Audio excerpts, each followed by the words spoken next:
So my name is Dana, and we also have Ethan with the Missouri River Bird Observatory. This is the, I think, 9th webinar of our winter learning series of 11 webinars. So we just have 2 more weeks to go.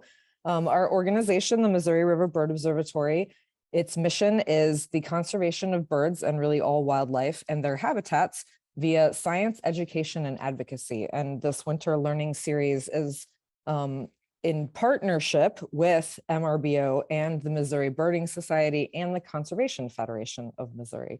So welcome everyone that's been with us before. Welcome to any new folks. And without any more ado, I'm going to turn it over to my wonderful friend and colleague, Sarah Kendrick, for her presentation on Motus. Hello, everybody. My name is Sarah Kendrick. I work for the U.S. Fish and Wildlife Service. It's nice to see so many familiar names on the participant list. I miss you guys a lot. Of course, I'm still here in Columbia. I used to work for the Missouri Department of Conservation for 9 years before this last year. I was the ornithologist for the last 5 years of that. And then just this week, I think a few days ago, is my 1-year anniversary of being with the Fish and Wildlife Service, which is absolutely bonkers that it's been 1 year. It's absolutely crazy. It seemed like it's gone very fast, but I feel very blessed to have this position, that I get to stay in Missouri, and that you have Fish and Wildlife Service migratory birds representation in the southern part of Region 3, which is 8 states from Missouri over to Ohio up to Minnesota. So we are Region 3 of the Fish and Wildlife Service. Honestly, I've gotten to focus a lot still on Missouri issues and a lot of the work I was doing before, including full annual cycle conservation, Motus, as you will see today, and a lot of other great things just at a broader scale. So I'm sure I'll still bump into a lot of you on there. Dana asked me to give an intro, and I think that that's enough intro. I'm from Missouri. I grew up here. I went to college at Mizzou in English. I didn't know what I wanted to do. I did some internships. I went back to school. I took ornithology, and my life was changed. I did field work, got into a master's program, and then 8 million years later, I looked for full-time jobs and got in with the conservation department. And you know the rest. So I will go ahead and move into our talk tonight, so I don't take up too much time. But thank you to Dana and Ethan and Missouri Birding Society for the kind invitation to speak to you. I know from your names on here that some of you have seen parts of this presentation, so you can go to sleep for the next 10 minutes, but don't really. But I'll try to spice it up, and there's good updates at the end and lots of new information. So Motus continues to just fly and grow exponentially. So there's a lot of things to share. So I will go ahead and start. So Motus is clearly not just me, nor is it just Region 3, nor is it just Missouri. So Motus takes a hemisphere really to work. It doesn't take a village, it takes a hemisphere. And this is an outdated slide, but these are a lot of the partners that I have worked with through Motus on large scale region-wide grants, on folks who have kindly donated to Motus, to the Motus account. We have a Heritage Foundation Motus account through the Missouri Conservation Heritage Foundation. I saw Aaron on here, and I know that Aaron and Angie have been good supporters, but a lot of supporters that have donated or been partners on grants to help grow Motus. So I'm gonna, like I always do, I'm gonna go back to just the ground level. If nobody knows anything about tracking wildlife or how it works, I'm just gonna cover it very briefly. So why do we track wildlife? We track wildlife to learn more about an animal's interaction with their surroundings. So that can be at a variety of scales, whether it's looking at their home range, how big their territory is, the different resources or habitats they're using within that home range during certain times of year, during the breeding season or non-breeding season.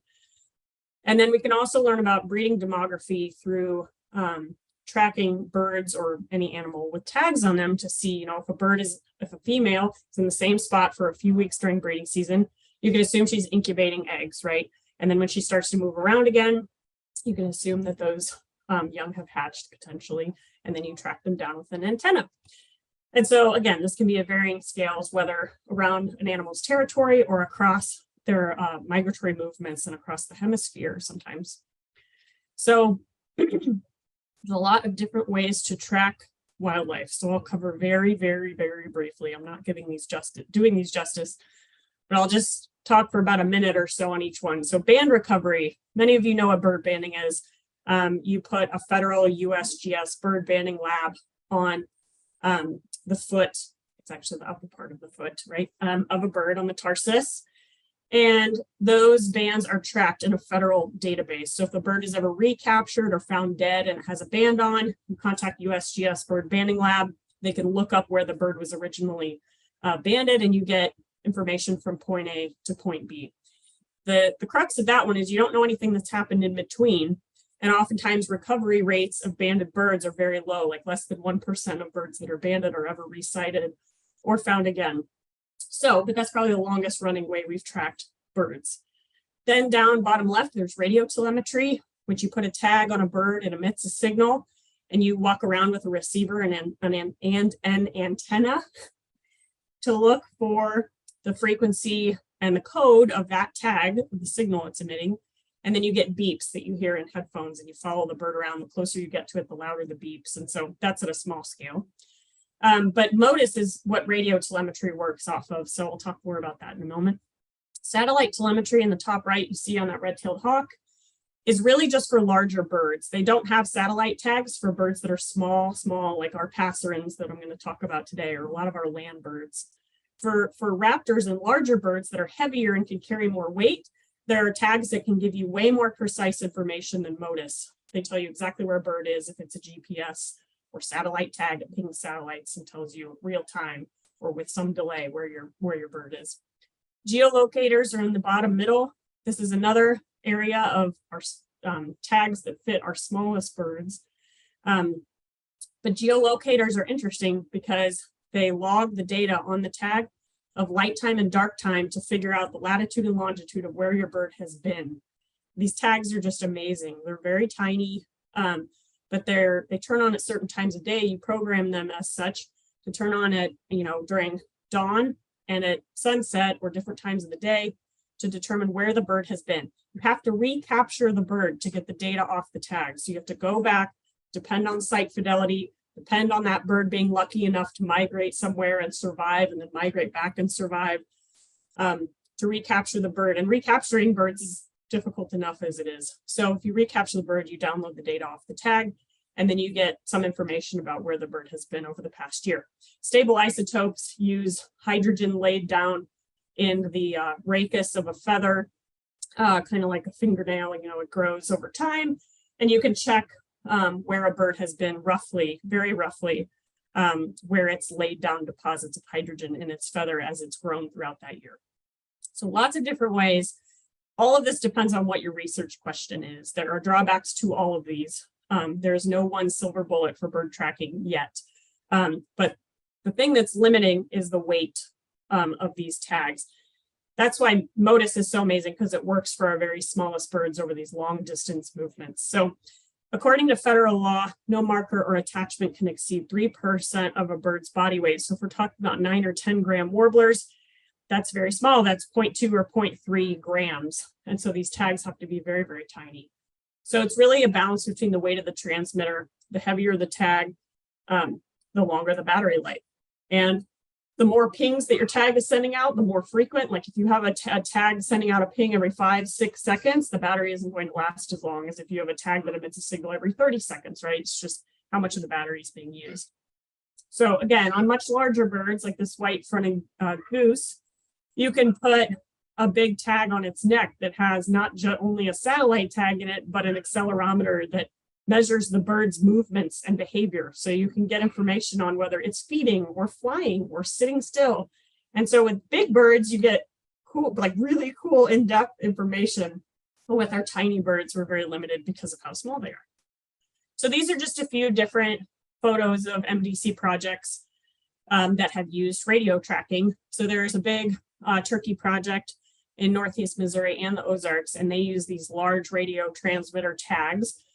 These are not satellite tags, though a turkey is large enough, it could hold a satellite tag, but they're much more expensive. So it's all a balance between, do we want to deploy hundreds of tags that are much cheaper, where we do manual tracking with our hand, or do we want to spend a few $1,000s per tag and put out fewer tags on fewer turkeys So it's all just a different measure of what you can afford and what your research question is. When we reintroduced prairie chickens, we had a neck collar, a radio tag, and emitted a signal. And then you see others at MDC would track them around to look for, find nests and to see how the birds were doing post-release. Again, this is another picture of this red-tailed hawk with a satellite transmitter that has a solar panel on it, so it recharges itself. So the bigger birds, the cooler bells and whistles you can get on the tag. So this is just a little story I like to tell of one of my good friends, Allison Cox, who was in graduate school with me at the zoo. And she studied post-fledging dispersal and habitat use of red-bellied woodpeckers. So she had to get to these young nestling red-bellied woodpeckers before they fledged the cavity. So she would carry a huge ladder out to the woods. She would find the nest, she'd follow the birds around, find the nest cavity. She'd carry this huge ladder out in the middle of the woods, and she would suspend it by tying all four corners of the ladder to nearby living trees, because you don't want to lean a ladder against a dead snag tree because it might fall over. So she would suspend a ladder midair right next to the snag, climb up. Excuse me. She had a big bit on a drill, so she would drill a hole underneath the entrance hole because she couldn't fit her hand in the hole. And the cavities are quite deep. So she would drill a big hole, put her hand down, grab the little nestlings, put them in a little bag, lower them down to the ground. They had a big tarp on the ground so that predators couldn't smell like the shavings from the cavity. So they were trying to keep all that off the ground. So they did the work on a tarp. But they put these radio tags you see on this bird's back here onto the birds. They put them back up to the person on the ladder, put them in the cavity, and then they would seal the hole shut again with wood glue and put the part they took out back in the tree. Then they had to time this perfectly so that a week later the birds would fledge, and then she could start tracking them around. And what she learned from that is these birds' exploratory movements. They would leave their parents' territory and go search and then come back to their parents. They would do longer searches as the days went on. And then eventually they just stayed in their own territory away from their parents. So she was able to track all those movements, how long it took, how far they went, just stuff that you wouldn't be able to really know and easily track without these radio tags. And even the technology, this is from like 2011. Now you can get tags for these birds that I'm sure would last like 5 times as long, and they'd be like a third of the size. So many different uses for tracking like that. The Motus nano tags that I'm talking to you about today are as tiny as 0.1 or 0.2 grams. And so they've attached them to monarch butterflies. You see there on the left with the antenna. And then you see they've put them on large dragonflies on the right too. And so these are so tiny, they're really making this whole field of tracking animals blow up for our tiniest animals. So again, radio telemetry, you put a tag on your animal, it emits a unique signal on a set frequency. These tags are pre-programmed when you order them to be on this set group of frequencies. So you're carrying a receiver around like in a purse, in a bag. You put it on the frequency of your tag you're looking for, and you hear beeps if it's within range of your antenna. If you point in different directions, maybe the bird's over here, it'll beep this way and not this way, so you know to walk that way. And the closer you get to the animal, the louder the beep every few seconds or however long the tag emits the signal. And so you can detect the signal with an antenna. You can be walking around with it. You can put it on on a set location. Sometimes these can be detected wirelessly using cell towers or again, satellite tags if they're big enough. But it really all goes back to the animal's weight, because you want the tag to be as heavy as federal law allows, because you want the tag to last a long time. Now this font color choice is terrible, and I don't know how it stayed dark blue on here, but so apologies. But Motus is really working off of kind of a perfect storm of incredibly light tags that are now available, longer living batteries, and they're more affordable. So you can put out many more tags as part of your plan. So the Motus system works off of these tiny, tiny transmitters that again, emit a pulse every however long you ask low tech to make the tag for. And it's emitting those signals in a unique pattern to identify one individual from another. And then they work off of being detected on an array of semi-permanent sensors or receivers, or I'll say receivers or receiver stations or Motus stations, all of that means the same thing. And you place these Motus stations on landscape, and if one of these birds with a Motus digitized tag flies within range, the signal of the tag is detected. So it's very hands-free after you release the bird. You don't have to recapture it the following year. You just kind of cross your fingers and hope and pray, or whatever your choice of hope is, that your bird flies within range of one of these stations. And so the range on the stations is about 15 kilometers in each direction. And the mind-blowing thing, the revolutionary thing about Motus is that it's a collaborative array of these receivers. So anyone who places a Motus receiver, my tags, if they're Motus tags, will be detected on any receiver put anywhere in the whole world. And so there's about 1,460 receivers in the world right now, and they all work together. So if you've seen this talk before, you've seen these really ugly animations, but whatever, they work. So this is a footless Swainson's thrush with a Motus tag. I don't know why it doesn't have any feet. I don't know why I haven't fixed it in the last 5 years that I've given this talk or so. Maybe because it's funny. It doesn't have any feet, so it's beaten the odds to be trapped and tagged by us. So this is the silhouette of our Swainson's thrush. Here's our Motus station, 15 kilometers, about 10 miles. And then here's our bird. Fly, fly, fly. Oh, just flying by on migration without having to flap even. And look, it's detected within range of the station. And the detection is uploaded on our desktop computer that everyone has. Here's another ugly representation of it. So we've tagged our bird up in New York. It leaves on migration in fall, and it flies within range of all of these stations. It can even fly backwards without flapping its wings. So it's with no feet. It is a miraculous Swainson's thrush. So it's detected along that entire migratory route. So I don't have to place every single receiver station along a bird's migratory route, because other researchers are doing the same by putting out stations. And it's collaborative and wonderful. You can put out more tags, the more stations there are. And if everybody's putting out stations, it increases the opportunities for all of us. It's really a beautiful system. So it was created by Birds Canada. Of course, Canada came up with the collaborative, happy, nice system for the world, because they're so nice. And so this is Motus by the numbers. So we have 34 countries that have Motus receivers, 1,400 receiver stations. I have to update all of these numbers every time I give this talk because they change daily. They've tagged 314 species, including bats, which I really don't mention on this talk a lot because I'm bird centric. Lots of animals tagged, over 37,000. Lots of projects, lots of partners, lots of collaborators, as you would imagine you need, and lots of publications, lots of science that has been done. I forgot to replace my golden winged warbler picture, but you'll get to see a lot more golden winged warbler pictures by the end of this talk. So these are just a few pictures that collaborators and folks have taken of tagging efforts, just so you can see what the tag looks like on some of these songbirds.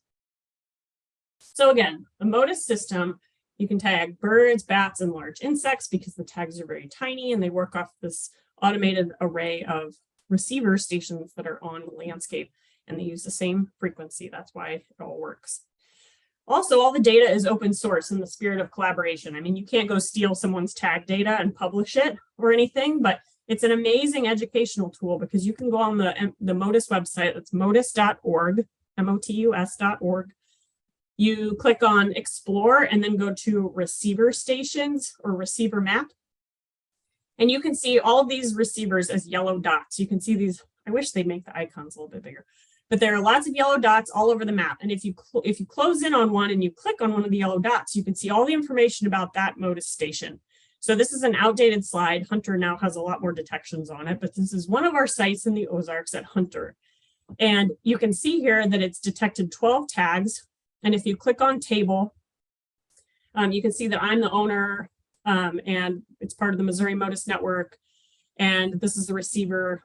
Here's the antennas and all the really nerdy information that no one really cares about. But when you click on table, then this comes up and it shows you all the birds that have been detected on that station alone. So if you keep clicking and keep clicking, you click on this bird in particular, this is the bird's ID, then it'll take you to all the station names that one bird has been detected on. You can click on map. You can see a map of all the places it's been detected.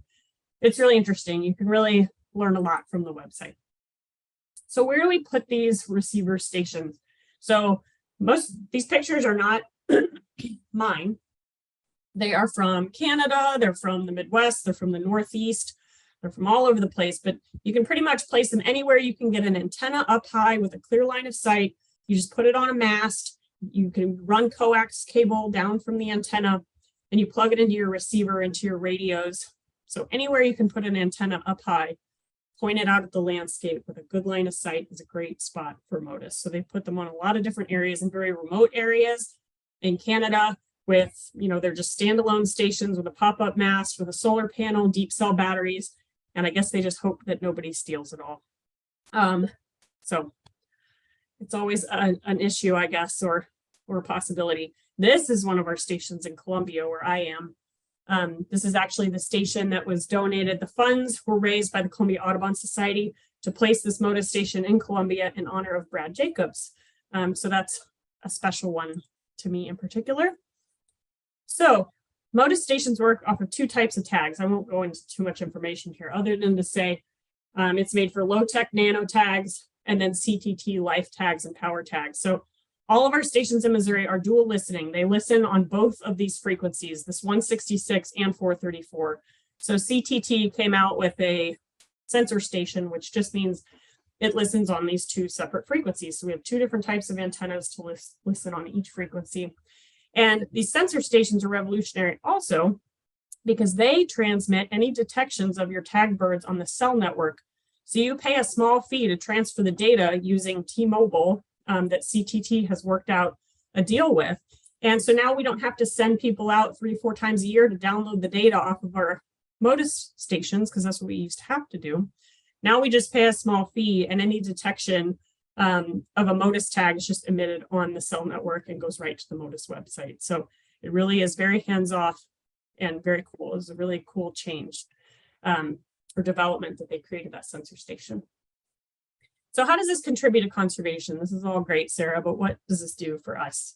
So tracking our birds over these long distances helps with full annual cycle conservation. That means protecting our birds that are migratory throughout their full annual cycle, which means not just when they're here breeding. So 1/3 of all of our breeding birds in Missouri leave the country completely in the non-breeding season. We have about 335 species, give or take, 10 to 20 rarities or uncommon species. And about 170 of those leave the state, and then about 70 or 80 of them leave the country completely. So we can't ignore the threats that they face when they leave our country, right?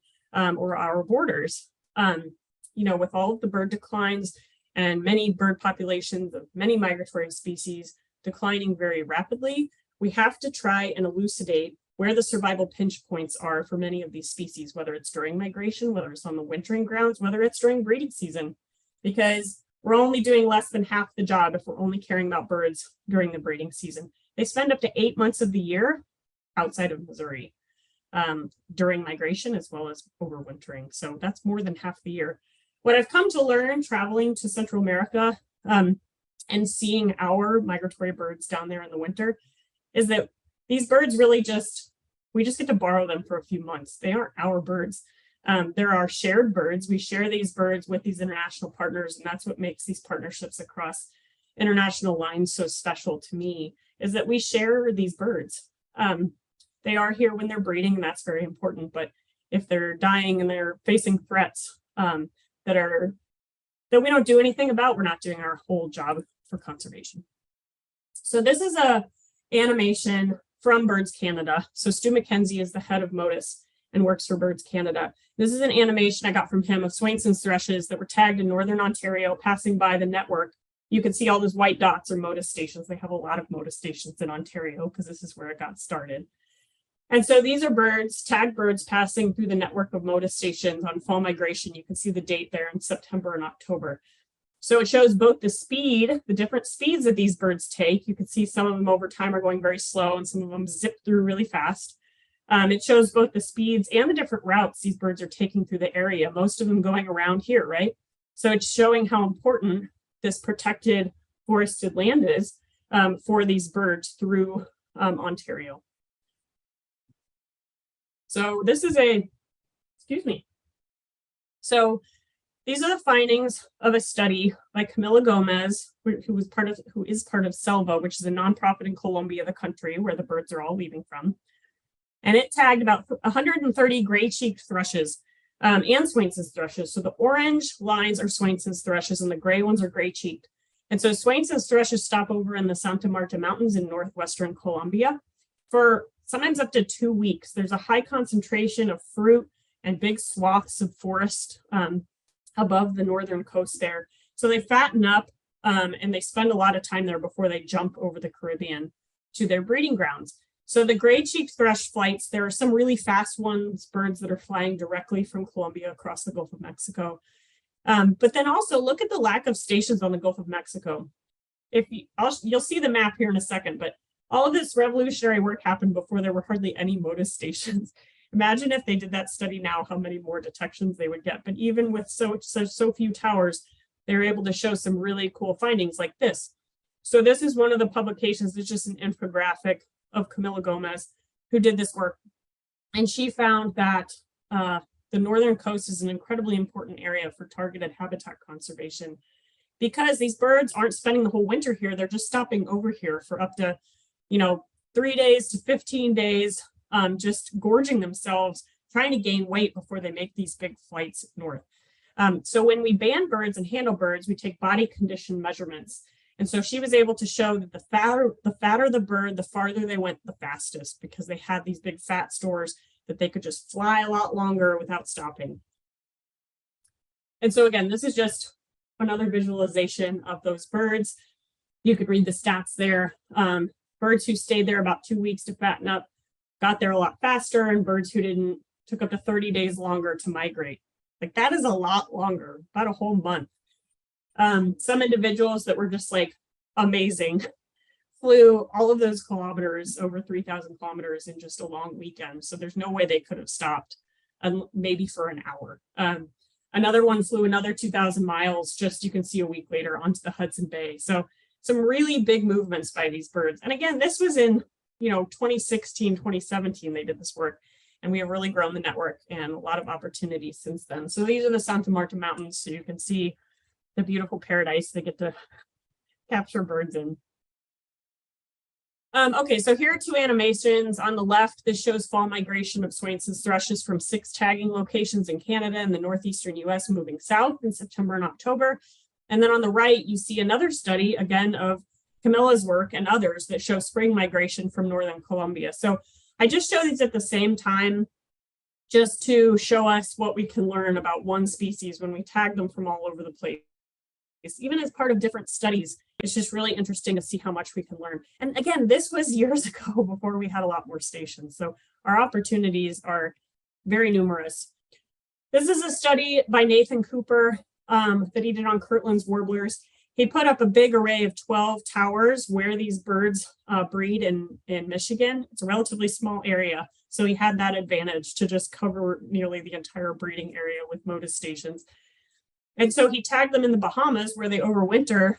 And so they moved north. So he got migratory movements. And then when they arrived on the breeding grounds, they made really big movements throughout the breeding season. So a bird that we kind of imagine to be, pretty sedentary once they get there and start breeding, we really can't assume any of those things because these birds, based on that Motus array, were making long distance, sometimes 5 to 77 kilometer movements during the breeding season around to different parts of the breeding range, which is just really interesting.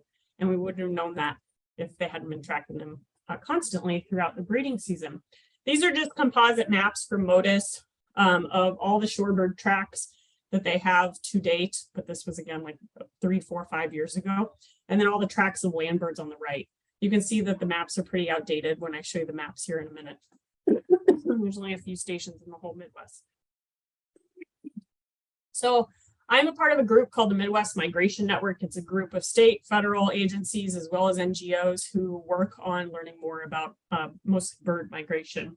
And so I'm the telemetry chair, which means I focus on Motus. And so I'm kind of the point person for the region if people are interested in placing Motus stations.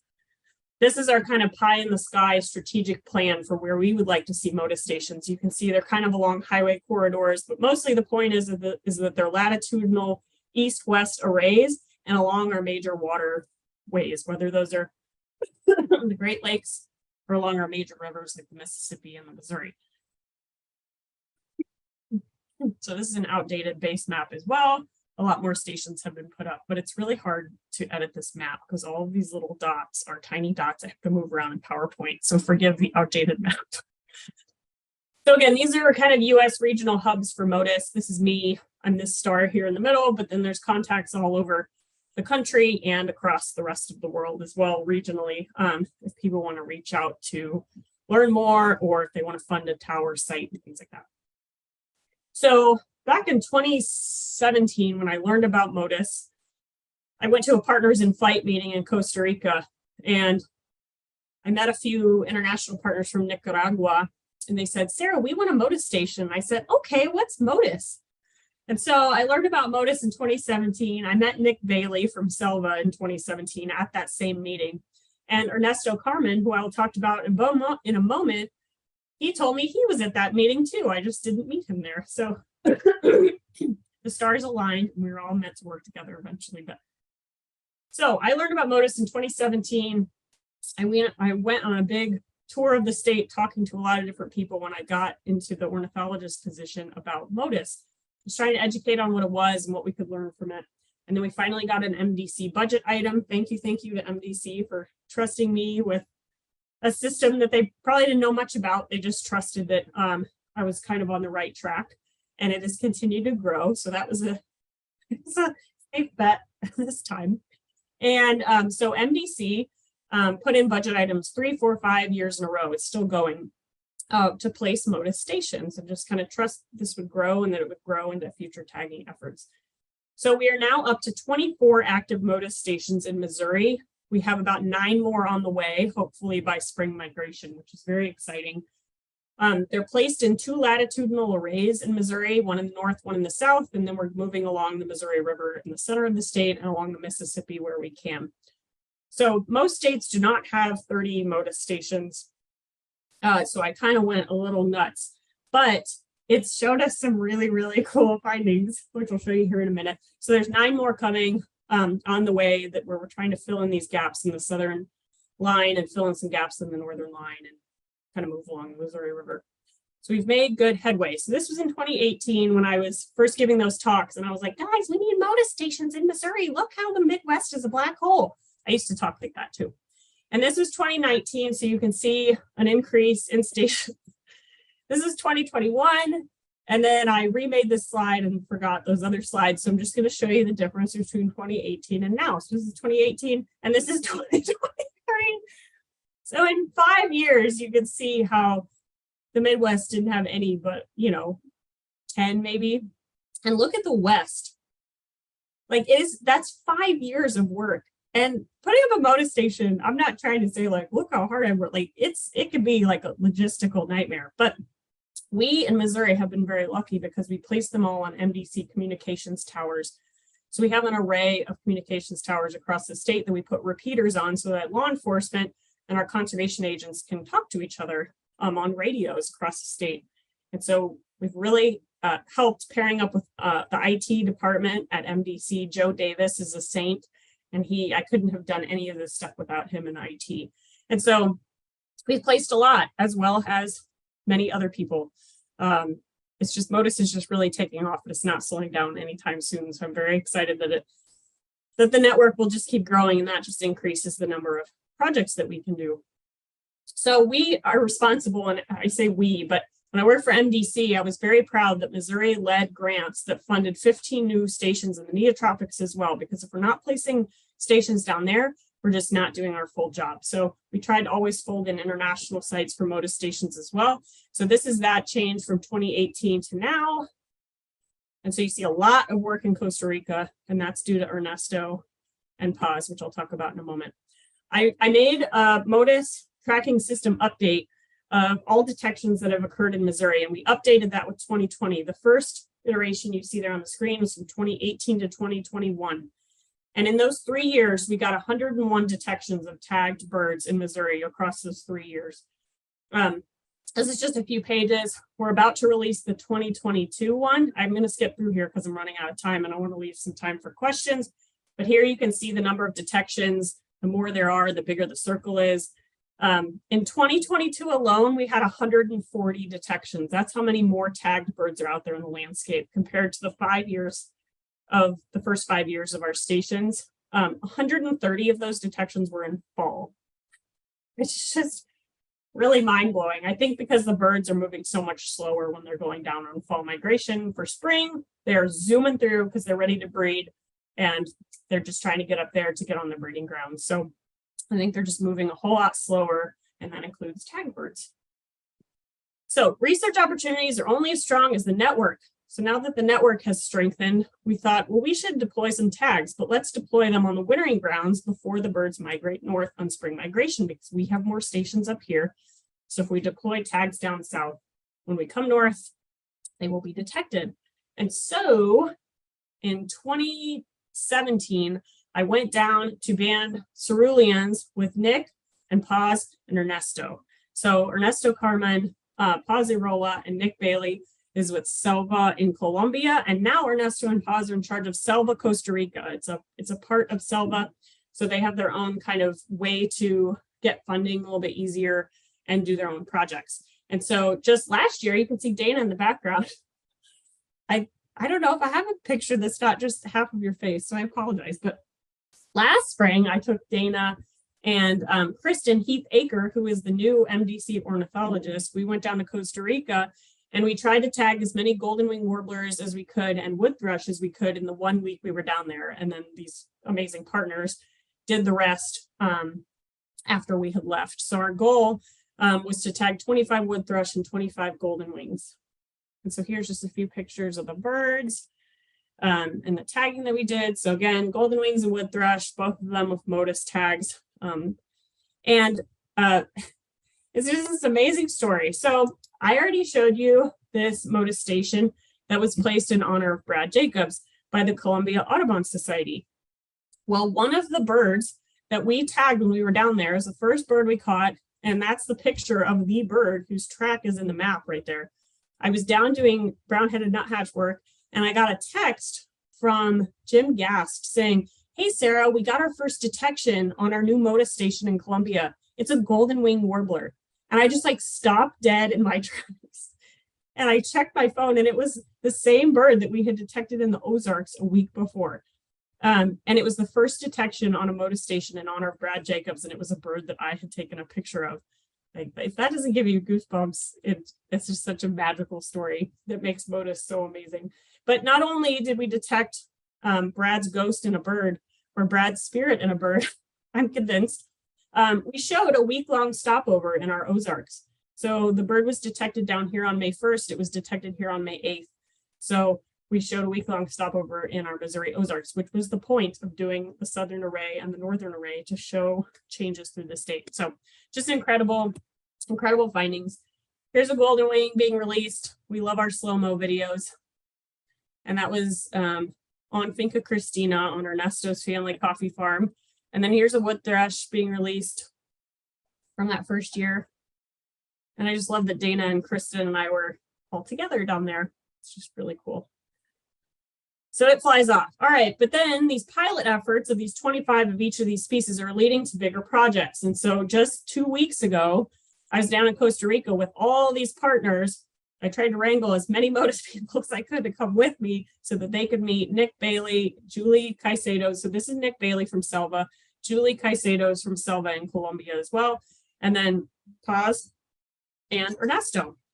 So I wanted folks from the US and Canada to go down and meet these amazing partners who are doing so much great Motus work. And they're just such great researchers, to build those relationships so that we can get them more support in the future.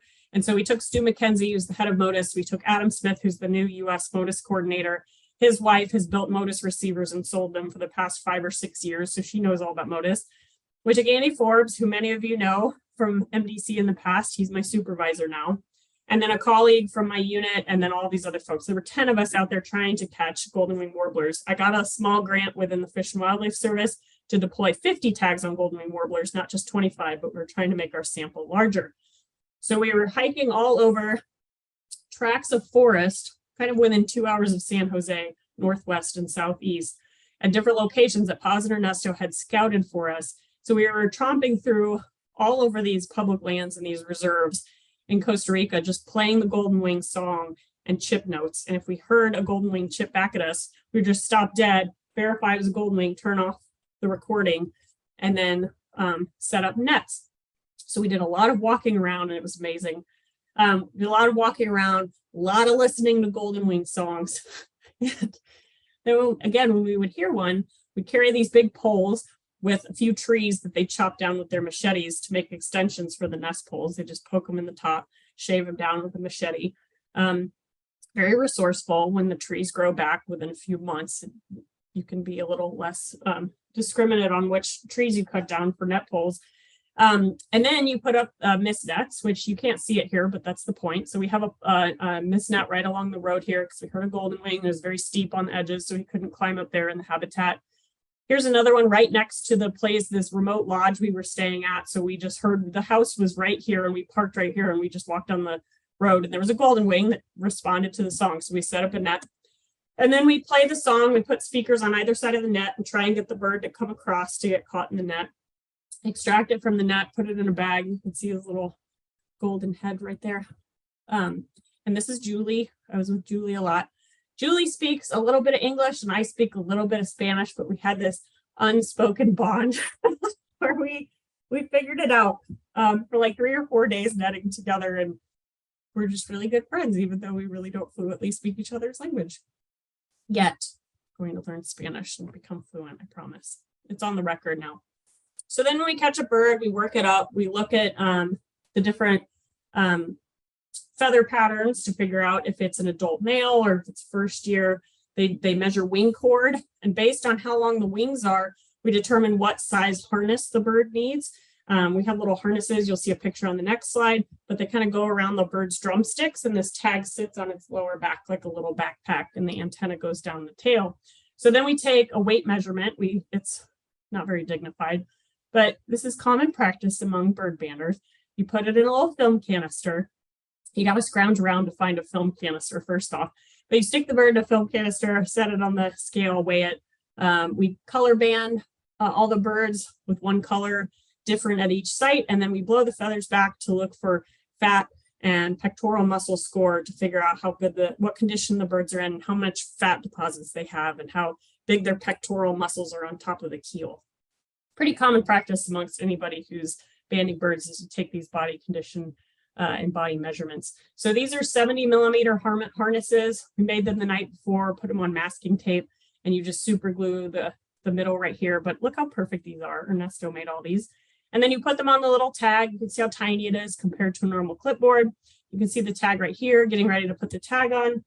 And then this is Ernesto, this is Julie. They're putting tags on. I made a little video of Julie putting the tag on. You can see that one of the harness loops is on and she's holding the tag on the back. She has to hold the tag in place on its back before she switches hands and puts the bird in her other hand, which is a lot harder than it looks. So she's holding the tag on its back and she's switching hands so that she can take the other loop and put it around the other leg, foot first, and then work it up over the joints.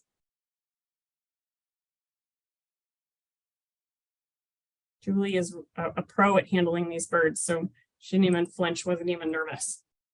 So here are lots of golden wings that we caught on the week we were there. So with 10 people, we tagged 21 birds, which does not sound that impressive, but it is pretty difficult. Some of the birds just won't work. You play the song and they come in for a few minutes, but then they just leave and they never come back. Some of them will get really close to the net, but they'll never go in. The first 4 days of the trip were very windy, very rainy. And so it sounds familiar, doesn't it, Dana, from when we were there the first few days we were right now. So, but we eventually caught birds and it was a great trip. Took lots of slow-mo videos of the birds being released. You can see a lot of them do like a half barrel roll when they leave the hand, because I think they're getting used to that tag on their back and they're like, whoa, what is going on? So like some of them like flip to the side before they kind of level out. I think this is the one that flipped completely on its back and then righted itself. Look at this, look. I think it's the next one that, look at it like shaking the entire time it's flying off. It's just really interesting how they respond to it. But the birds fly away and we don't leave the area if the bird can't fly. So it looks like he flew low, but he went to a branch and he didn't go on the ground or anything. This is the one where the bird flips upside down. I'll pause it so you can see it.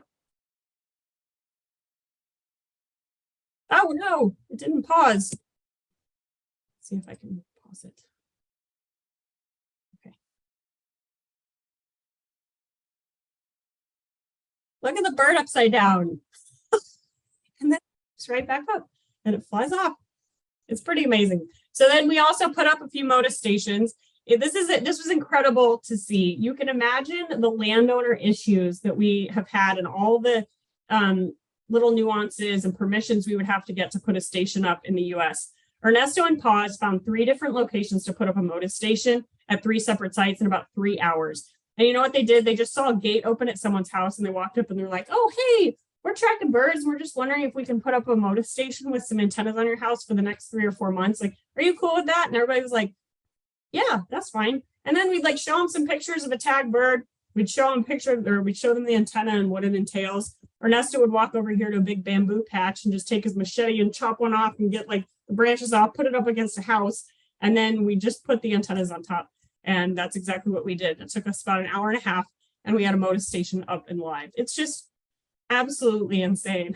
Like the trust and just friendliness of many people that we talk to.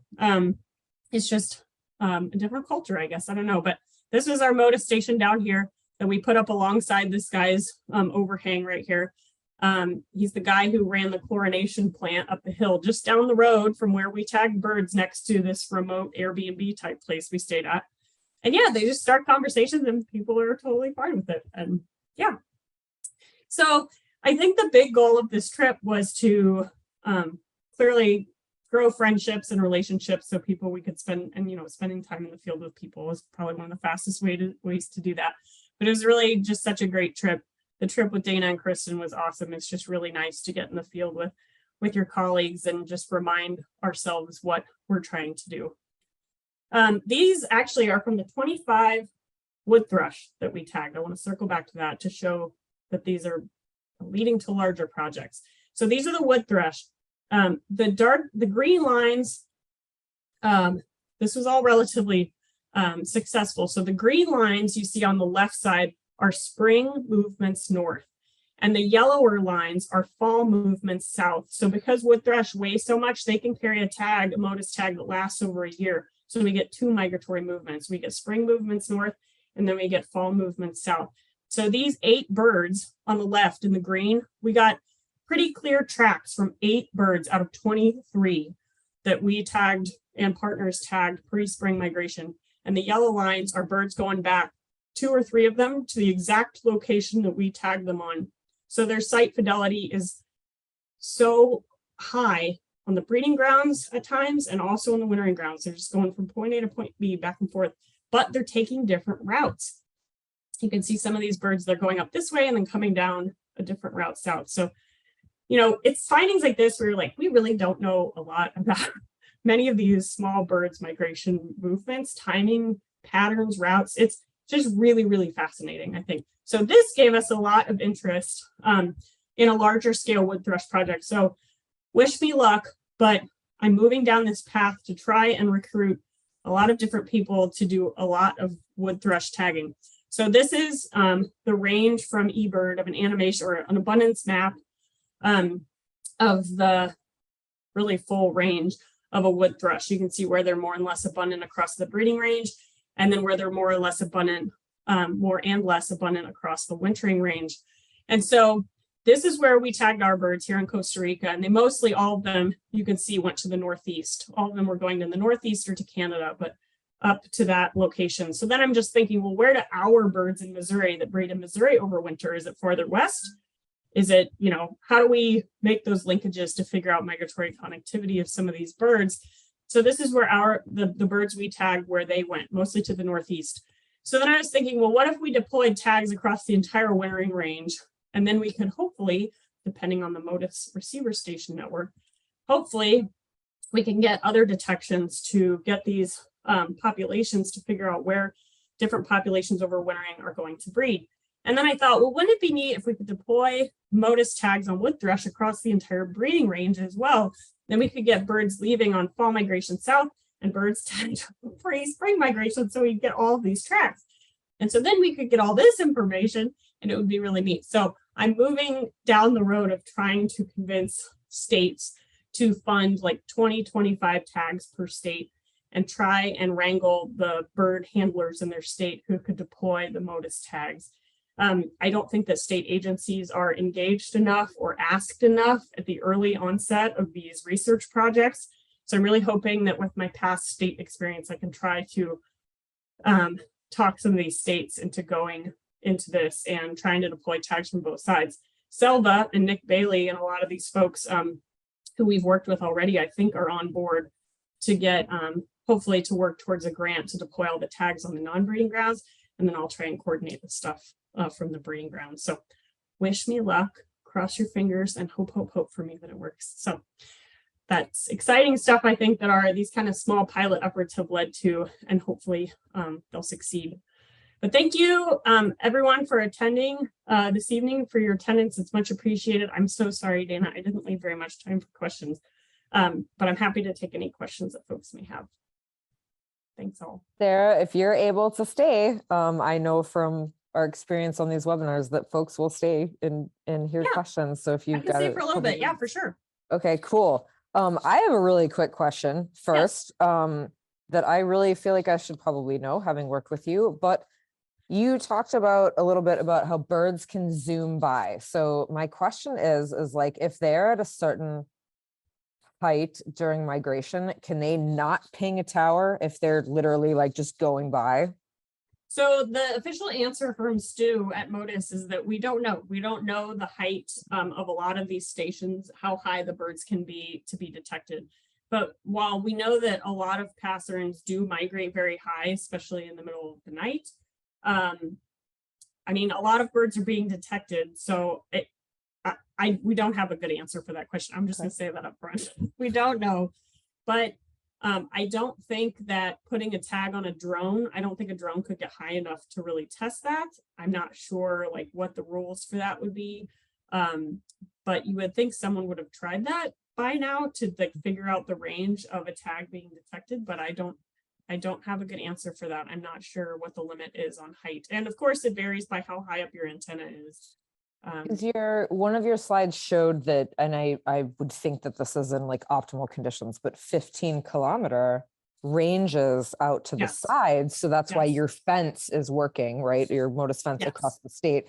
But is it not up to 15 kilometers in? It is out to the sides, but yeah, we don't know the elevate or the altitude that a tag can be detected. But yes, they have a good idea of how far you can detect a tag. And yes, it is in ideal conditions. Yeah, that's about 10 miles, 15 kilometers without any obstructions on the landscape, like a high point in the landscape pointed in a direction with no buildings or trees or anything, just of a clear line of sight.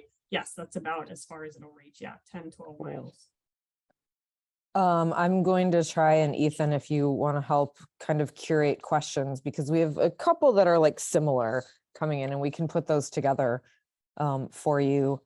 But one question that came in quite a bit ago from Gary: in the old days, we would band birds and hope for information of where the bird traveled. Usually 5 to 10% return would be great. Yes, that would be very, very great. That'd be very high. What is the sampling return on Motus tag birds / animals? Is there a cooperative agreement similar to the Migratory Bird Act to get info?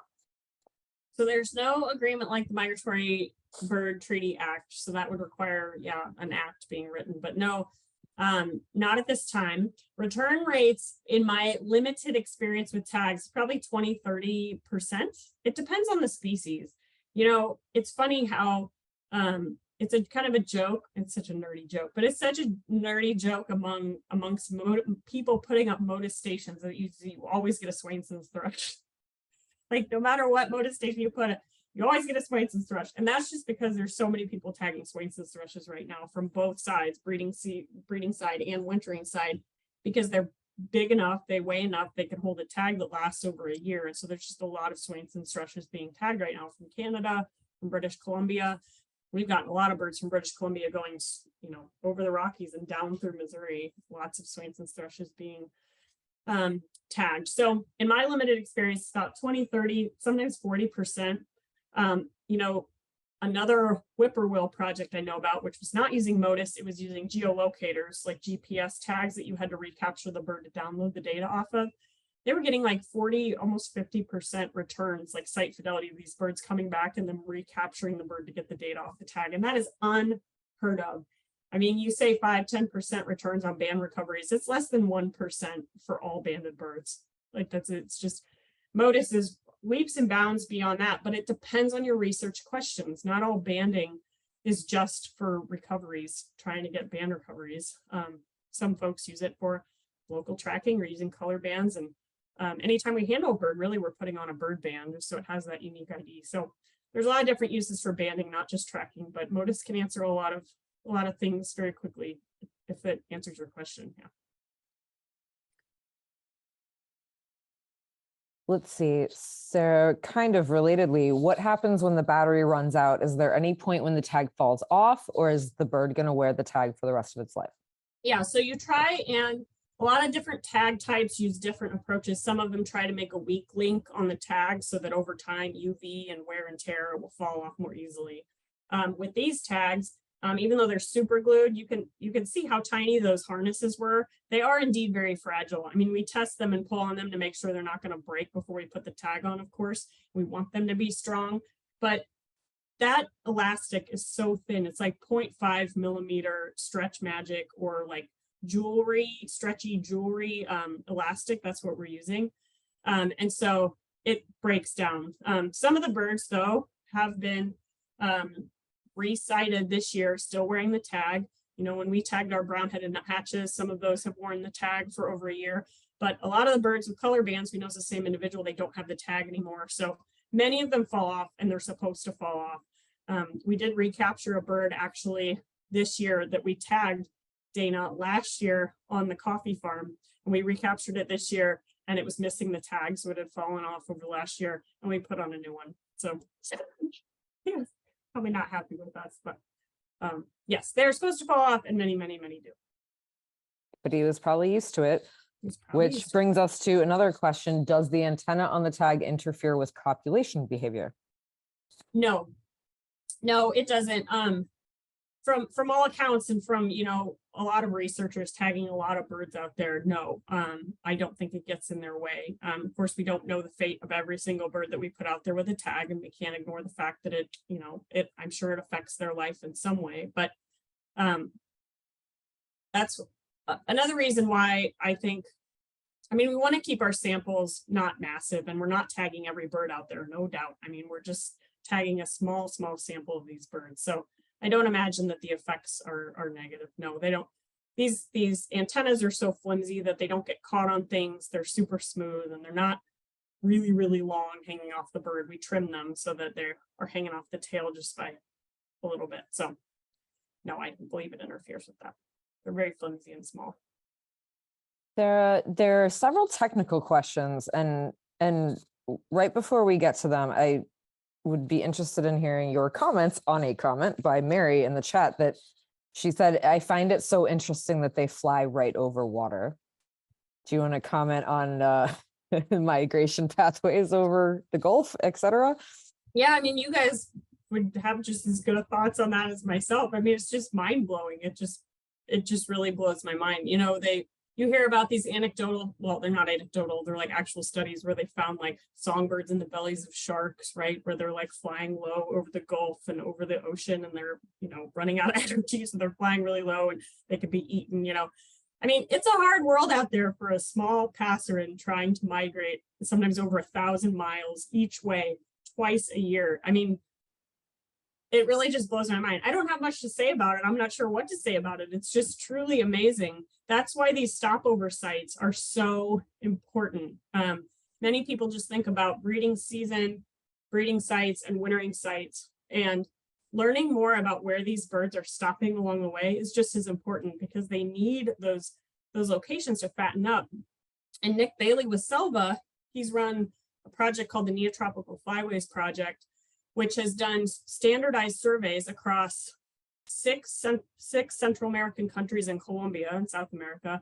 And they've run standardized surveys across that whole area in spring and fall migration. So they're focusing just on migration months to find stopover hotspots for many of these neotropical migrants. And they found some really fascinating information. Then when they find a hotspot, they put up a banding station and they put on some Motus tags to figure out how long the birds are staying at these stopover sites before they move on. And that was a lot of the impetus of Ernesto Carmen starting Proyecto Cerulia, which is his group. He heard of some people seeing big groups of ceruleans in this one part of Costa Rica. He went there and he saw like 10 or 12 in a day, and he had never seen that many in one place. So he started monitoring them every migration with a group of people across the country, and they were able to locate hotspots of stopover sites. So identifying these stopover sites and making sure that they're protected, that they're working to reforest those sites with native trees that these birds prefer. You know, they do foraging studies where they follow them around, pay attention to what trees they're foraging in, and then they can focus reforestation efforts for these species that are declining to reforest with trees that they're using. So it's such a big complex issue, but these stopover sites are so important, just as important as every other life stage, for them to finish that journey when they really need that energy.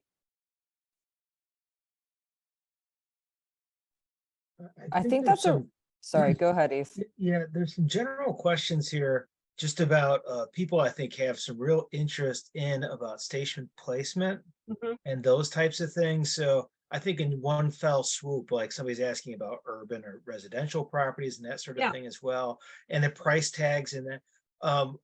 Where could somebody get more information? And I think you mentioned maybe who they could contact to if they wanted to pursue that.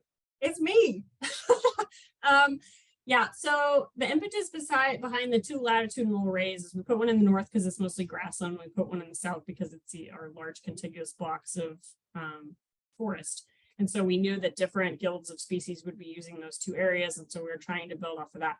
Now we're going along the major rivers, just because we know a lot of birds use that sometimes for navigation during migration, and that they are corridors with a lot of public land that these birds could potentially be following. So in terms of tracking migration, that's where that came from. Urban sites are great as well. We have one in the middle of Columbia. We have one in Springfield. We have like 3 or 4 in St. Louis, some of which are run by the St. Louis Zoo. We have one at Riverlands, Audubon Center at Riverlands. The Kansas City Zoo is looking into putting one up too. So all of these sites I think are very important.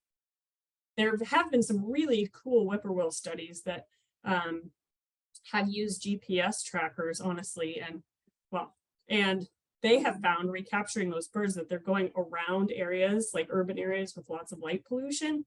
And they're showing the migratory routes from Canada, from Ontario down to Mexico where they overwinter. And they're taking clear paths that are avoiding big urban areas with light pollution. So yeah, there's lots of opportunities to put Motus stations anywhere, honestly, but we do want a strategic approach with, this pie in the sky. If we could place multiple, which is what we were going for, what array would we put them in? So, oh, how much do they cost? If you place a station on existing infrastructure like we are on our MDC communications towers, it's about $3,500, $4,000. If you're doing your own standalone with a pop-up mast, solar panels, all that stuff, it could be closer to 7, 8, 9,000. We round up to 10 just because it's easier.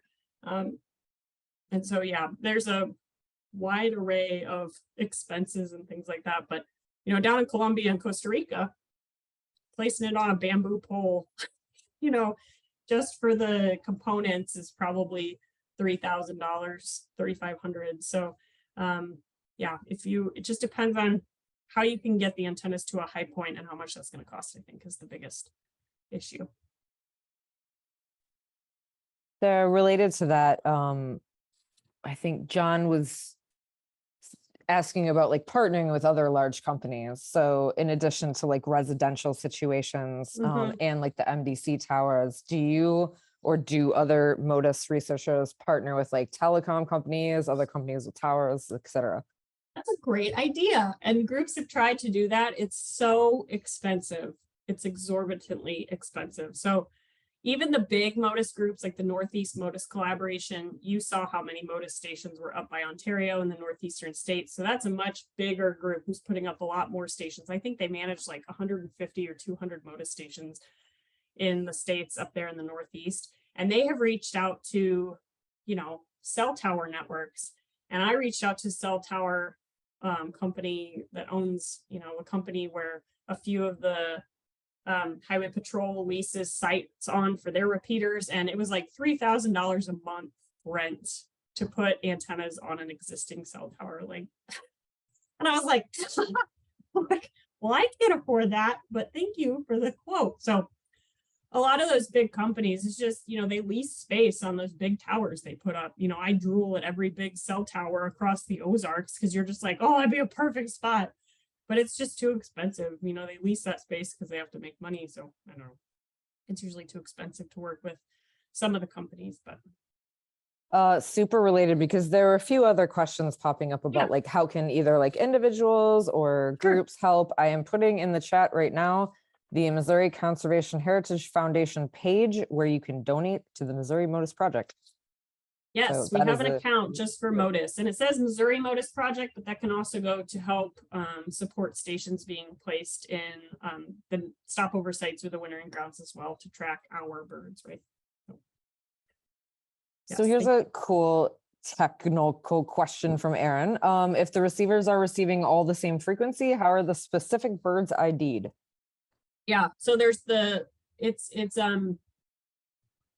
way that the signal is emitted is in a certain pattern within the signal that it emits. So when the tag makers now register all your tags for you with an ID before you receive them in the mail. But when you first got tags and Motus first started, you had to use like a computer program called Audacity to activate your tag, set it by your computer, and you had to record the unique signal that it emitted every few seconds, and then you had to upload that sound file onto the Motus website to register each individual tag. So thankfully they do that for you now. So it's the way in which the pulse is emitted in a certain pattern that makes the individual unique. Yes, it's a good question.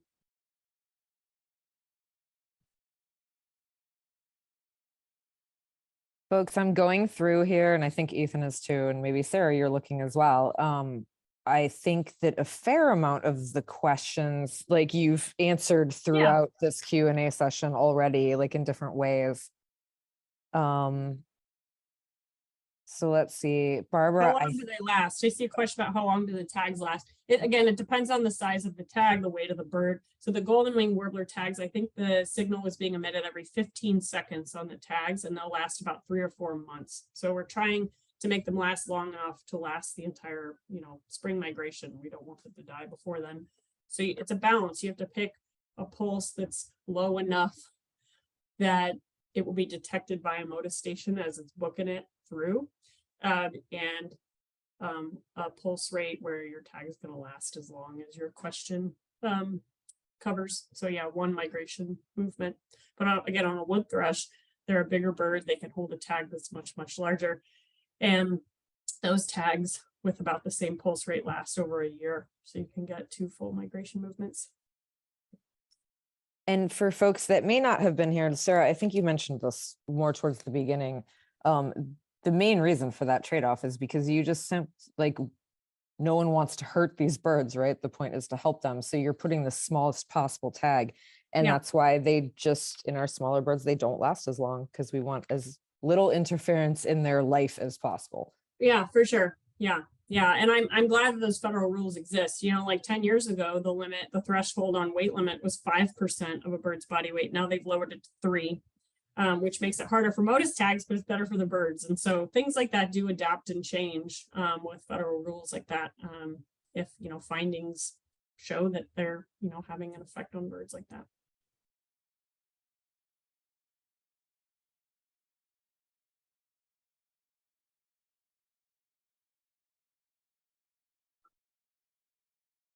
I see Barbara put one in the Q&A there about how these activities, how Motus may help us look at how they're benefiting safety, habitat, or increased reproduction of these birds. And I think on the Motus website, Sarah, there's a few different examples similar to the infographic you shared from Camilla. There's other projects looking at maybe how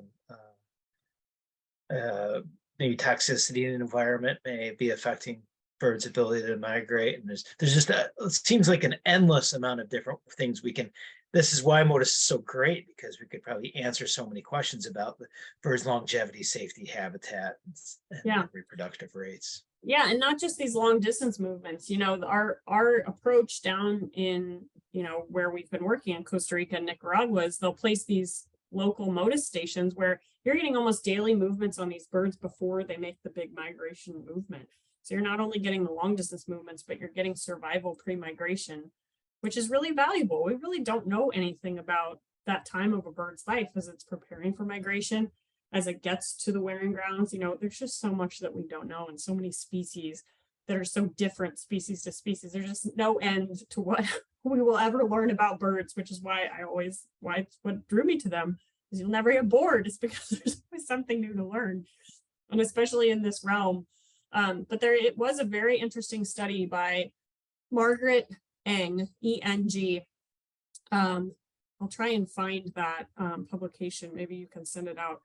But she fed white-throated sparrows, I believe, seeds that were treated with neonicotinoids in like a normal amount, where like the bird would find the seeds with a normal seed coating in a field, like, you know, extra grain that was, you know, just on the ground. So not in like crazy amounts of neonicotinoids, which is a common insecticide, but it delayed migration by up to a week or two in these birds. And they found, you know, they discovered that using Motus tracking. They did local tracking of them to figure out when they left for migration, and birds that had eaten these seeds, you know, it's neonicotinoids attack the nervous system of insects. And so it does the same thing to birds. And so it kind of,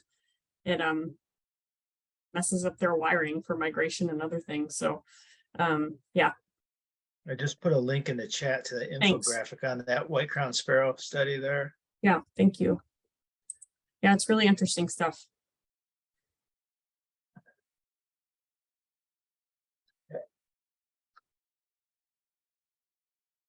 What Did we else cover do y'all those ones in see? the Q? Did we cover those ones in the Q&A, Dana? Did those get covered? And then I think we did talk about like how the tags might affect birds, and how we're largely certain that they are not detrimental overall. Sure. And then, well, there's one about so if cell towers may be too expensive, but what about water towers? Like, has that? Yeah, there's a lot of ideas like this. Really in Missouri, I guess I can only speak for Missouri because those are the only ones I've coordinated, but really we just kind of ran with the cell tower, not the cell tower.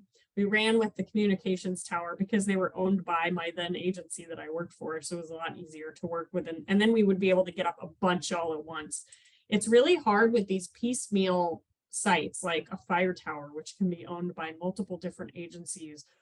But that's a great place in the Ozarks because there aren't a lot of ridge tops with clear line of sight with no trees on them, right, that are blocking everything. That's why I drool whenever I see a cell tower in the Ozarks, because the high points are few with a clear line of sight. But fire towers are an option. They've used them a lot in the Northeast. But water towers, fire towers, yes. But trying to contact each water district to try and like, you know, arrange that with the station placement, I just personally haven't been able to, I guess, give the time to that. Motus is really only like 10%, 15% of my MDC job. And so I was just kind of trying to scramble and find the easiest way to put up the most I could. But that is a good idea. I mean, there's a lot of different avenues that we could pursue to really fill in these gaps. But once we have these almost 30 stations up, I think we're going to be pretty good on these latitudinal arrays. I mean, like there will always be a gap where we need more Motus stations. But yeah, water towers are a good idea. Mostly it's just been a lack of extra time, I think, to run those down. But well, thank you very much, Sarah, for your time and staying over in this. You know, you're one of the first people to bring up the 3 billion birds to us. You're always telling us how birds are awesome. You're also into applied science, trying to save birds. You're also telling people about the 7 simple actions they can always do. And I think it's just so awesome that you push this technology forward, because we need every advancement we can to do something to help save birds and learn more about them. So I just greatly appreciate your work in that. Of course. Well, I appreciate all the great work that MRBO does and has since, the first time I learned about all the work you guys are doing. You guys are probably the preeminent bird conservation group that's out there preaching this gospel of how to help and save birds just alongside me. So I've learned a lot from you guys, and thanks for all the good work you do as well. And I encourage everybody who's attending to attend the rest of your winter seminar sessions. So thanks again for all the things you do and for the invitation. There's a comment in the chat that says Sarah is awesome. And Thanks, Diane. You guys are so nice. It's so nice to see all the names of people I haven't seen in a long time. So I hope everybody's doing well, and thanks for the excitement. All right, we'll let everybody go. See you all later. Thanks all. Good to see you.